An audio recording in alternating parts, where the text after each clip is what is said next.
રાજકોટમાં ભાજપ દ્વારા વિજય વિશ્વાસ રેલીનું આયોજન કરવામાં આવ્યું હતું। પરસોત્તમ રૂપાલાની ઉપસ્થિતિમાં આ રેલી બહુમાળી ભવન ચોક ખાતેથી નીકળી શહેરના મુખ્ય માર્ગો પર ફરી સ્વામી વિવેકાનંદ સ્ટેચ્યુ સુધી ફરી હતી।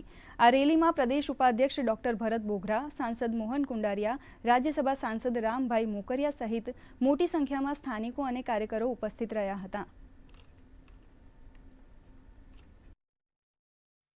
હવે જ્યારે ચૂંટણી પ્રચાર એના અંતિમ તબક્કામાં પહોંચી ગયો છે ત્યારે રાજકોટ નગરના કાર્યકર્તાઓએ શહેર પ્રમુખ અમારા મુકેશભાઈ અને એમની ટીમે રેલી કાઢવાનો આમ સામાન્ય રીતે બધી સીટની અંદર એક પ્રયાસ થતો હોય છે, એવો પ્રયાસ અહીંયા તમામ વોર્ડની અંદર રેલીઓ કાઢી અને જનજાગૃતિ મતદાન માટે આવે એને માટેનો એક સફળ પ્રયાસ આજે કર્યો।